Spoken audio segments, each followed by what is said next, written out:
आता लगेचच आपल्या समोर सादर होत आहे नाटिका डॉक्टर बाबासाहेब आंबेडकर जीवनपट। लेखक आदरणीय श्री सादर करते विद्यार्थी सनराइज ज्ञानपीठ इंग्लिश स्कूल सस्ती। सज्जनो, आम्ही बाबासाहेब आंबेडकर यांच्या जीवनातील काही प्रसंग दाखवण्याचा प्रयत्न करीत आहोत। इथे बसलेल्या सर्व आदरणीय मंडळींना अशी विनंती, ही नाटिका आमचे चिमुकले सादर करीत आहेत। या दरम्यान जर काही चुका झाल्या तर आपण मोठ्या अंतःकरणानं मनापासून या चिमुकल्यांच्या झालेल्या चुका माफ कराल अशी अपेक्षा बाळगतो। तर सहर्ष सादर करीत आहोत नाटिका डॉक्टर बाबासाहेब आंबेडकर जीवनपट। ही नाटिका सादर करण्याचा एकच उद्देश, जसा रामजी सुभेदारांनी भिवावर संस्कार करून भिवाचा भारतरत्न विश्ववंदनीय डॉक्टर बाबासाहेब आंबेडकर घडवला, ही सम्यक दृष्टी आपल्या सर्वांमध्ये यावी। सादर आहे नाटिका डॉक्टर बाबासाहेब आंबेडकर जीवनपट।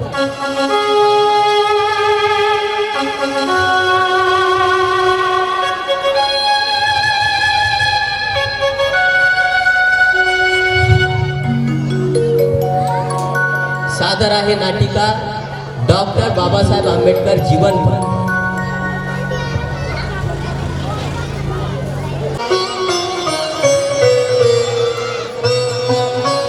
काकांनी सांगितल्याप्रमाणे गोसाव्याने दिलेला आशीर्वाद की तुझ्या पोटी विद्वान पुत्र जन्मास येईल, जो कुळाचे नाव अजरामर करेल।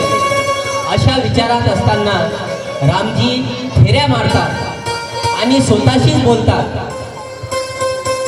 काकांनी सांगितल्याप्रमाणे भीमाच्या पोटी एक विद्वान पुत्र जन्मास येईल, की जो कुळाचं नाव अजरामर करेल।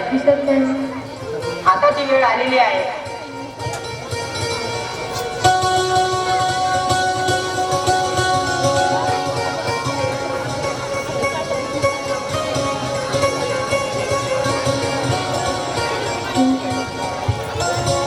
रामजी, रामजी, भीमाच्या पोटी गोंड करण्यात आलेला आहे।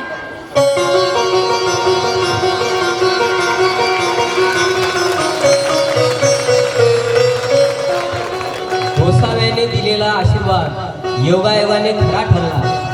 14 एप्रिल 1891 साली रामजी घरी भीमाई पोटी भीमरावाचा जन्म झाला। नामकरण विधीसाठी बाया जमल्या, वेगवेगळी नावे ठेवू लागल्या, बाळाला झोजू लागल्या। बाळाचा नामकरण विधी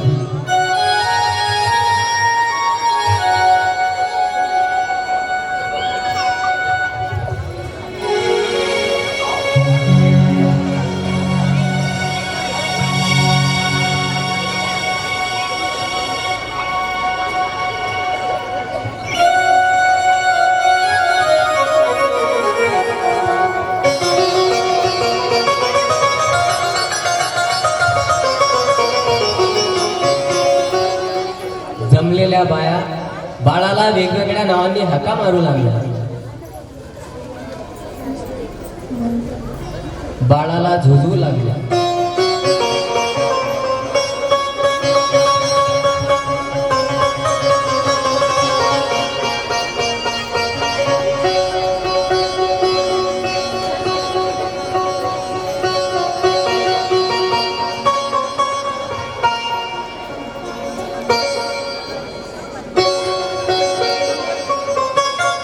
जमलेल्या बाया ओव्या पाळणे गाऊ लागल्या।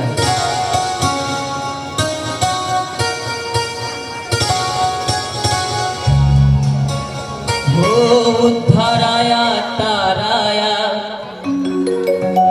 दुःख दूर साराया। उद्धाराया ताराया, दुःख दूर साराया। कैवारिया जनाला भला, बाळ जन्मला तो भीम जन्मला, बाळ जन्मला तो भीम जन्मला, जन्मला भीम जन्मला, जन्मला भीम जन्मला. रत्न 14वे जेव्हा आले जन्माते, धन्य झाली भीमाई रामजी पिता ते. असा दीन सोन्याचा वाली आला दीनांचा, असा दीन सोन्याचा वाली आला दीनांचा, भारताचा पुत्र लाभला. बाळ जन्मला तो भीम जन्मला, बाळ जन्मला तो भीम जन्मला, जन्मला भीम जन्मला, जन्मला भीम जन्मला.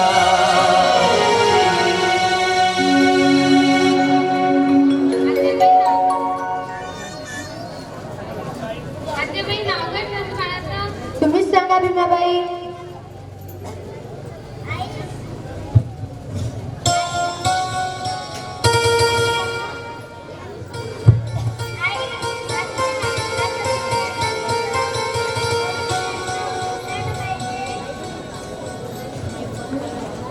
भीम खूपच छान नाव आहे. भीमराव असे बाळाचे नाव ठेवण्यात आले. भीमराव लहानचा मोठा झाला, शाळेमध्ये दाखल झाला.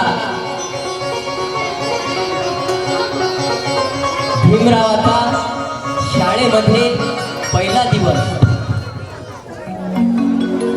लहानपणापासूनच भीमरावास विषमतेचे चटके सहन करावे लागले.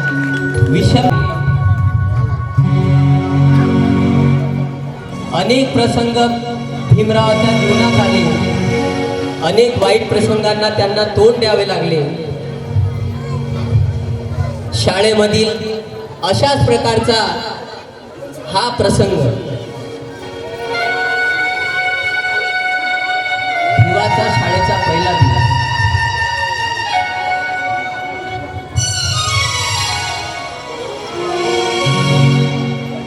बाळ भीमा, शिक्षकांनी सांगितलेले मन लावून ऐकायचे बाळा, कारण तुला तुझ्या वडिलांचे स्वप्न पूर्ण करायचे आहे.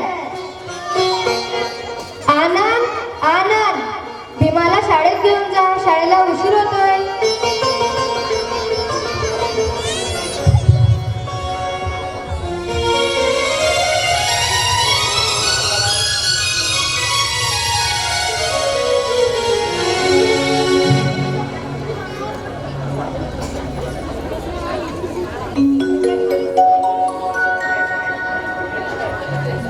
तत्कालीन समाज व्यवस्था अतिशय पाखंडी व क्रूर स्वरूपाची होती. शूद्रांना शाळेमध्ये प्रवेश मिळणे कठीणच होते आणि मिळाला तरी वर्गामध्ये मिळत नव्हता. वर्गाबाहेर बसावे लागायचे. भिवालाही अशा प्रसंगांना सामोरे जावे लागले. त्यातील हा एक भयानक प्रसंग.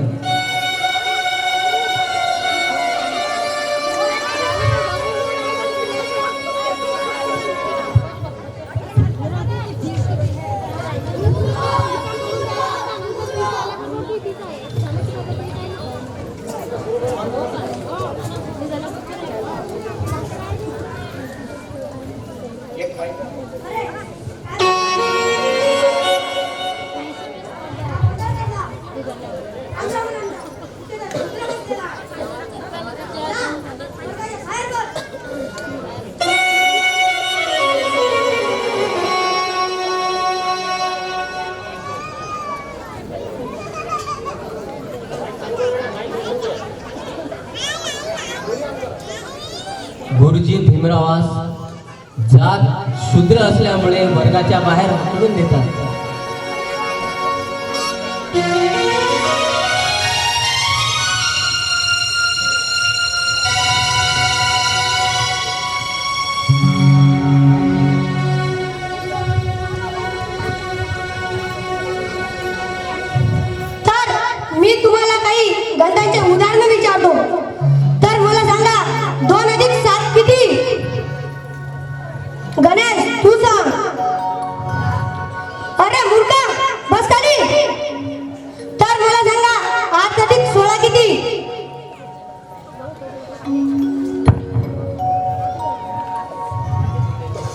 अधिक 16 24 होता गुरुजी. अरे तुझ्या मातृत्वाला पागल, तू शूद्र आहेस, अचूक आहेस, तुला बोलण्याचा काही अधिकार नाही.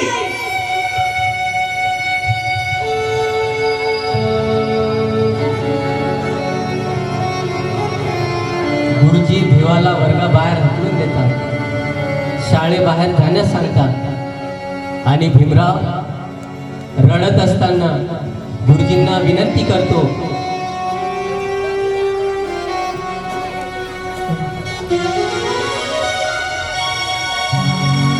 गुरुजी मजला शाळेत घ्याना, गुरुजी मजला शाळेत घ्याना, बाहेर राहू कसा, घरी मी परतून जाऊ कसा, घरी मी परतून जाऊ कसा, गुरुजी मजला शाळेत घ्याना, बाहेर राहू कसा, घरी मी परतून जाऊ कसा, घरी मी परतून जाऊ कसा, शाळेमध्ये मी येतो दुरुनी, शिळ्या भाकरीचे मी जेवण करूनी, अस्पृश्यतेचा कपाळी टिळा, सांगा मी लावू कसा, घरी मी परतून जाऊ कसा, घरी मी परतून जाऊ कसा, घरी मी परतून जाऊ कसा.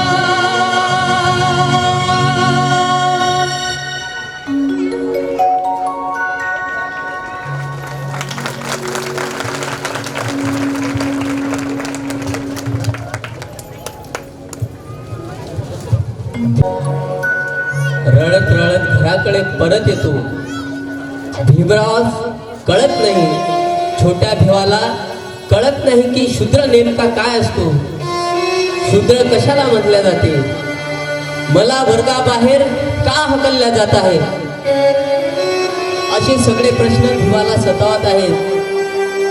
आणि अशा अवस्थेत भीमराव एका कोपऱ्यात बसलेला आहे, खूप हताश झालेला आहे, विचारमग्न झालेला आहे. घरामध्ये विचार करत असताना भीमराव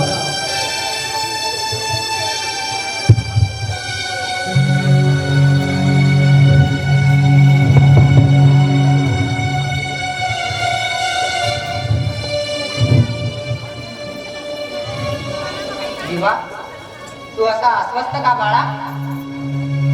बाबा, मी आता शाळेत जाणार नाही, कारण शाळेसमोर मला शूद्र म्हणतात, अजूत म्हणतात आणि शिक्षकही माझ्यावर रागवतात आणि प्रश्नाची उत्तर दिल्यास ओरडतात.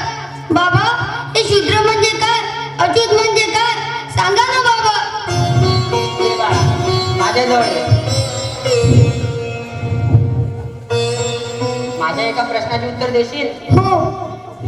जर आपण एखाद्या घाणेरड्या वस्तूला हात लावला तर काय होते? आपला हात घाण होतो. बरोबर. आता मी तुझ्या प्रश्नाचे उत्तर देतो. काही लोकांना वाटते आपण तुच्छ आहोत, म्हणून ते आपणास शिवत नाही, आपणाशी बोलत नाही आणि आपणास पाणी पिण्यासाठी सुद्धा विरोध करतात. पण आपण घाणेरडे थोडे आहोत, आपण तर रोज अंगण करतो आणि स्वच्छ राहतो. ठीक आहे बाळा, तुच्छता आणि महत्व त्यांच्या मनात आहे. जर मळ आणि तुच्छता त्यांच्या मनात आहे तर सर्व आपल्यावर का रागवतात, त्यांना कोणीच का बोलत नाही. बाळा, जेव्हा तू मोठा होशील तेव्हा त्यांच्या मनातील हा मळ आणि द्वेष तुलाच नष्ट करायचा आहे. हो बाबा, मी बोलणार. अमर व द्वेष मी नक्की नष्ट करणार. बाबा, मी चूप राहणार नाही, मी बोलणार.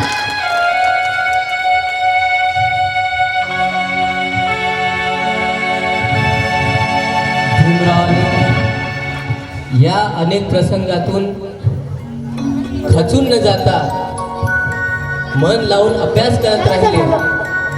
शिकत असताना अनेक वाईट प्रसंग आले.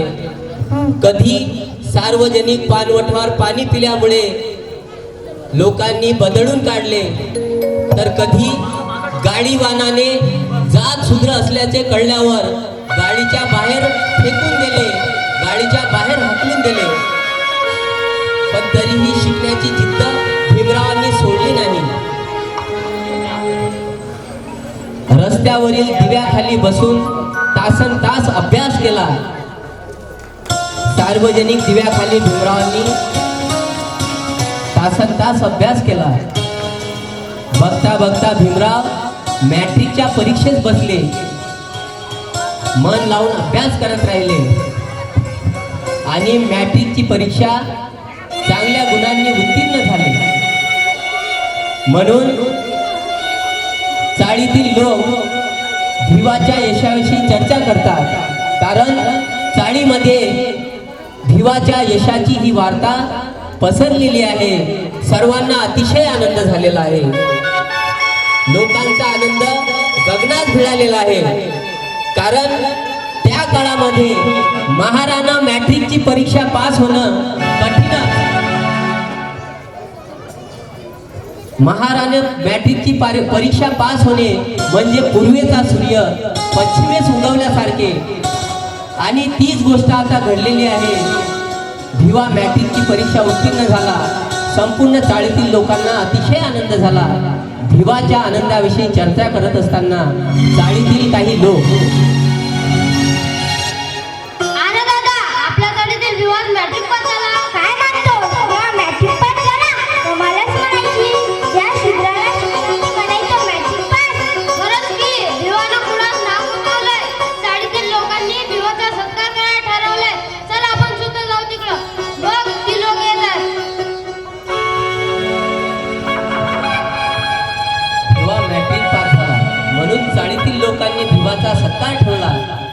या ठिकाणी सी.के. भोले, केळुस्कर गुरुजी व इतर वक्ते मंडळी आणि भीमराव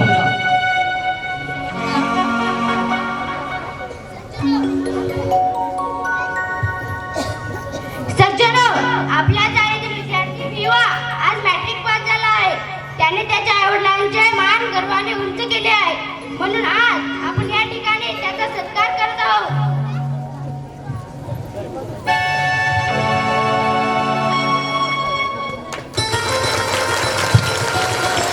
भीमरावाचा सत्कार करत असताना सी.के. भोले, मी भिवाला मनापासून आशीर्वाद देतो व त्याच्या पुढील वाटचालीकरता हार्दिक शुभेच्छा देतो. आणि केळुस्कर गुरुजींना विनंती करतो की त्यांनी भिवाबद्दल थोडेसे बोलावे. चरणी रोडवर पाहिजे सायंकाळी मी जेव्हा वाचन करत बसत असो, तेव्हा बाजूच्या पाकड्यावर हा भिवा मला रोज वाचन करत असताना दिसायचा. तेव्हा माझे कुतूहल जागे झाले आणि मी भिवाची ओळख करून घेतली. माझी भिवावर खूपच मस्ती बसली होती. मी भिवाला वेळोवेळी मार्गदर्शन करत होतो आणि आज भिवाने मॅट्रिक पास होऊन साऱ्या जातीला अभिमान वाटायचे मान कार्य केले. त्याच्या वडिलांनी त्याला पुढे पण शिकवावे, कारण भिवा हुशार आहे.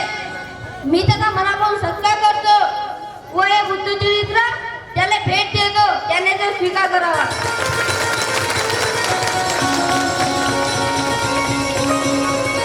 माझ्या भीमाचा सत्कार करून त्याचा जो गौरव या मोठमोठ्या व्यक्तींनी केला, मी सर्वांचे आभार मानतो.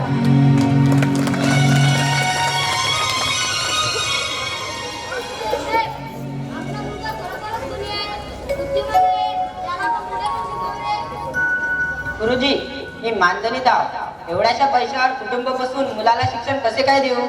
सुभेदार साहेब, आपण मनावर घेतलं तर सगळं व्यवस्थित होईल. काही ना काही मार्ग निघेलच. हो गुरुजी, मी भिवाला पुढे शिकविलच. सुभेदार साहेब, आपल्याकडून हीच अपेक्षा होती. बरं येतो. मग ती मंडळी निघून जातात. अशातच दोन व्यक्ती रामजींसोबत भिवाच्या लग्नाविषयी चर्चा करतात. दोन वक्ते मंडळी आणि सुभेदार रामजी.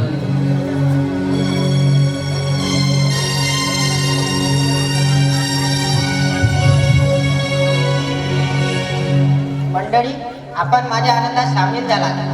मी आपला आभारी आहे. हो सुभेदार साहेब, पोरांनी नाव कमावलं तुमचं बी आणि आमचं बी. पण मी म्हणतो मुलगा उपवास झाला, त्याचं लग्न करावं. माझाही विचार तसाच आहे, परंतु या अगोदर आमच्याकडून एक संबंध मोडला म्हणून मी पंचांचा दंड भरलाय. पण आता तसे होऊ नये म्हणून बघाय का नाही मुलगी? आहे ना आपल्या भिकू दुसरीची लेख पसंत आली तर त्या म्हणून लग्नाला बाहेर. चला तर जाऊ मग दुसऱ्याच्या घरी.